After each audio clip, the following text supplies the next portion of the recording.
നമസ്കാരം. കേരളത്തിൽ ബി.ജെ.പിയുടെ മുഖം സുരേഷ് ഗോപി തന്നെയാണെന്ന് ഏതാണ്ട് ഉറപ്പായി കഴിഞ്ഞിരിക്കുകയാണ്. സുരേഷ് ഗോപി കേന്ദ്രമന്ത്രി ആയതോടെ ഉറക്കമില്ലാത്തത് CPM-നും പിണറായി വിജയനും അടക്കമുള്ള നേതാക്കൾക്കാണ്. കാരണം കരുവന്നൂരിൽ പാവപ്പെട്ടവരുടെ പണം തട്ടിയ സംഭവത്തിൽ ഇടത് കേന്ദ്രങ്ങൾക്കെതിരെ കേന്ദ്രം എന്തൊക്കെയോ കണക്കുകൂട്ടൽ നടത്തുന്നുണ്ട് എന്നാണ് പുറത്തുവരുന്ന വിവരം. സുരേഷ് ഗോപിയെ മുന്നിൽ നിർത്തിയാണ് കരുവന്നൂരിൽ കേന്ദ്രം ഇനി കളിക്കാൻ ഇറങ്ങുന്നത് എന്നാണ് മനസ്സിലാക്കേണ്ടത്.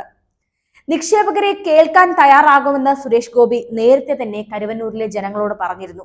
അവരുടെ പ്രശ്നങ്ങൾക്ക് പരിഹാരം ഉണ്ടാക്കുമെന്നും മുൻപ് സുരേഷ് ഗോപി വാക്ക് നൽകിയിരുന്നു അവർക്ക്. അങ്ങനെ വെറും വാക്ക് പറയുന്ന ആളല്ല സുരേഷ് ഗോപി എന്ന് നമുക്കറിയാം, തൃശ്ശൂരുകാർക്കും അറിയാം. മുൻപ് തോറ്റപ്പോഴും അദ്ദേഹം തൃശ്ശൂരുകാർക്ക് വേണ്ടി പല കാര്യങ്ങളും ചെയ്തിരുന്നു. ഇന്നിപ്പോൾ ജയിച്ച കേന്ദ്ര സഹമന്ത്രിയാണ് അദ്ദേഹം. ആ അധികാരം കേരളത്തിന് വേണ്ടി അദ്ദേഹം എല്ലാ രീതിയിലും ഉപയോഗിക്കും എന്നതിൽ യാതൊരു സംശയമില്ല. അതുകൊണ്ട് തന്നെ കരുവന്നൂരിലും സംഭവിക്കാൻ പോകുന്നത് എന്താണെന്നുള്ളത് CPM-നെ വളരെയേറെ പൊള്ളിക്കുന്ന കാര്യമാണ്, വേദനിപ്പിക്കുന്ന കാര്യം തന്നെയായിരിക്കുമെന്ന് മനസ്സിലാക്കുന്നു. വാടാനപ്പള്ളി എങ്ങണ്ടിയൂരിൽ BJP സംഘടിപ്പിച്ച ഒരു സ്വീകരണ പരിപാടിയിൽ സംസാരിച്ച സുരേഷ് ഗോപി ചില കാര്യങ്ങൾ വെട്ടിത്തുറന്ന് പറഞ്ഞിരുന്നു. അദ്ദേഹം പറഞ്ഞ് നാവ് വായിലേക്ക് ഇടുന്നതിന് മുൻപ് തന്നെ അതൊക്കെ വളച്ചൊടിച്ച് CPM-ന്റെ സൈബർ കൂട്ടം ഇറങ്ങി. അദ്ദേഹം പറഞ്ഞ ചില കാര്യങ്ങളിലെ ചിലത് മാത്രം പ്രചരിപ്പിച്ച് പുതിയ ക്യാപ്സ്യൂൾ ഉണ്ടാക്കി. ഇതൊക്കെ കരുവന്നൂരിലെ മുഖം രക്ഷിക്കുന്നതിന് വേണ്ടിയാണെന്ന് നമുക്ക് മനസ്സിലാക്കാം. ഉദ്ഘാടനത്തിന് വിളിക്കുന്നവർ MP-യെ കൊണ്ട് ഉദ്ഘാടനം ചെയ്യിക്കാമെന്ന് കരുതേണ്ടെന്നും സിനിമാ നടനായാണ് ഉദ്ഘാടനം ചെയ്യാൻ എത്തുക എന്നും അതിനുള്ള പണം വാങ്ങിയേ പോകൂ എന്ന പ്രസ്താവന മാത്രം ചുരണ്ടിയെടുത്താണ് ബാക്കി മുക്കി CPM സൈബർ ആക്രമണം സുരേഷ് ഗോപിക്കെതിരെ നടത്തിയത്.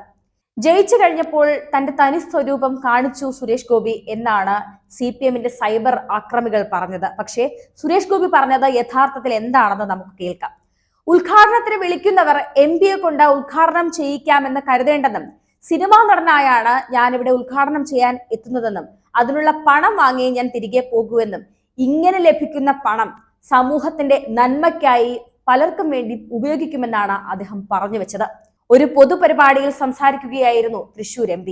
താൻ ഇനിയും സിനിമ ചെയ്യും, അതിൽ നിന്ന് കിട്ടുന്ന ശമ്പളത്തിന്റെ 5 മുതൽ 8% വരെ സമൂഹത്തിന് ഉപകാരപ്പെടുന്ന തരത്തിൽ ചിലവഴിക്കുമെന്നാണ് അദ്ദേഹം പറഞ്ഞു വെച്ചത്. ഇതാണ് CPM-ന്റെ സൈബർ ഗുണ്ടകൾ വളച്ചൊടിച്ചത്. ഇങ്ങനെ കിട്ടുന്ന പണം വ്യക്തികൾക്കായിരിക്കില്ല ഇനി താൻ നൽകുക. കണക്കുകൾ നൽകേണ്ടതുകൊണ്ട് 5 മുതൽ 8% വരെ തുക ശമ്പളത്തിൽ നിന്ന് നൽകാനേ കഴിയൂ എന്നും സുരേഷ് ഗോപി പറഞ്ഞു.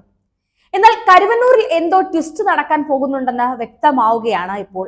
ED കരുവന്നൂരിൽ പിടിമുറുക്കുമ്പോൾ കേന്ദ്രമന്ത്രി സുരേഷ് ഗോപി കളത്തിലേക്ക് ഇറങ്ങുകയാണ്. കളി കണ്ട് ഗാലറിയിൽ ഇരുന്ന് കരയാനാണ് CPM-ന്റെ ഇപ്പോഴത്തെ വിധി. തട്ടിപ്പിനിരയായവർക്കിടയിലേക്ക് ഇറങ്ങുകയാണ് സുരേഷ് ഗോപി എന്ന് മനസ്സിലാക്കാം. തന്നെ കൈവിടാത്ത തൃശ്ശൂർകാർക്ക് വേണ്ടി ഏതറ്റം വരെയും പോകുമെന്ന് സുരേഷ് ഗോപി പ്രഖ്യാപിച്ചതാണ് CPM-നെ ഇപ്പോൾ വിറളി പിടിപ്പിക്കുന്നത്. കേന്ദ്ര സർക്കാരുമായി ചേർന്ന കരുവന്നൂർ ബാങ്ക് തട്ടിപ്പിൽ കടുത്ത നടപടിക്ക് തയ്യാറെടുക്കുകയാണ് സുരേഷ് ഗോപി എന്ന് മനസ്സിലാക്കാം. കൂടുതൽ CPM നേതാക്കളെ പ്രതി ചേർക്കുമെന്നത് ഏതാണ്ട് ഇക്കാര്യത്തിൽ ഉറപ്പായി കഴിഞ്ഞു. എന്നാൽ അതിനും മുകളിൽ ഒരു വലിയ പണി CPM-നെതിരെ വരാനുണ്ട്. ED ലിസ്റ്റിൽ ചില മന്ത്രിമാരുടെ പേരുകൾ തന്നെ ഉൾപ്പെട്ടിട്ടുണ്ട് എന്ന് മനസ്സിലാക്കുന്നു. കരുവന്നൂർ കേസിലാണ് ED തകർക്കാൻ പോകുന്നതെന്ന് മനസ്സിലാക്കുന്നു. സുരേഷ് ഗോപി ആരാണെന്നാണ് ഇനി കേരളം അറിയാൻ പോകുന്നത്.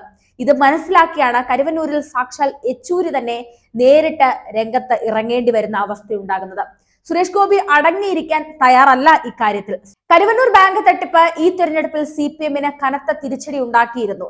സുനിൽ കുമാറിന് വേണ്ടി പ്രചാരണത്തിന് പോകാതെ നേതാക്കൾ പലരും പകുതിയിലേറെയും മാറി നിന്നതും കരുവന്നൂരിനെ പേടിച്ച് തന്നെയാണെന്ന് നമുക്ക് മനസ്സിലാക്കാം. ജനങ്ങൾ കൈകാര്യം ചെയ്യുമോ എന്ന ഭയം ആ സമയത്തും CPM-നുണ്ടായിരുന്നു. ആ സമയത്താണ് തൃശ്ശൂരിൽ സുരേഷ് ഗോപി കത്തിക്കയറിയത്. കഴിഞ്ഞ 6-7 വർഷമായി കരുവന്നൂർ അഴിമതി പാർട്ടി മൂടി പൊതിഞ്ഞ് നേതാക്കളെ സംരക്ഷിച്ചു വരികയാണ്. ED വന്നതോടെ സംരക്ഷണം അസാധ്യമായിരിക്കുന്നു. ഇവിടെ എവിടെ നിന്നെങ്കിലും കുറച്ച് പണം കരുവന്നൂരിൽ എത്തിച്ച് കുറെ പേർക്കെങ്കിലും നൽകി തലയുയരാനുള്ള ശ്രമത്തിന് പിന്നിൽ ഭയമാണ് ഇപ്പോൾ ഉള്ളത്. പാർട്ടി സെക്രട്ടറി MV ഗോവിന്ദൻ അടക്കമുള്ള നേതാക്കൾ നിത്യേന 3 നേരം നൽകുന്ന പ്രസ്താവനകൾ തൊണ്ട തൊടാതെ വിഴുങ്ങാൻ ഇവർക്ക് ആർക്കും തന്നെ സാധിക്കാത്ത അവസ്ഥയാണ് ഏതായാലും ഉണ്ടായിരിക്കുന്നത്. കരുവന്നൂരിൽ സുരേഷ് ഗോപിയുടെ കടുത്ത നീക്കം ഉണ്ടാകുമെന്ന് ഇതിൽ നിന്നും നമുക്ക് മനസ്സിലാക്കാൻ സാധിക്കുകയാണ്.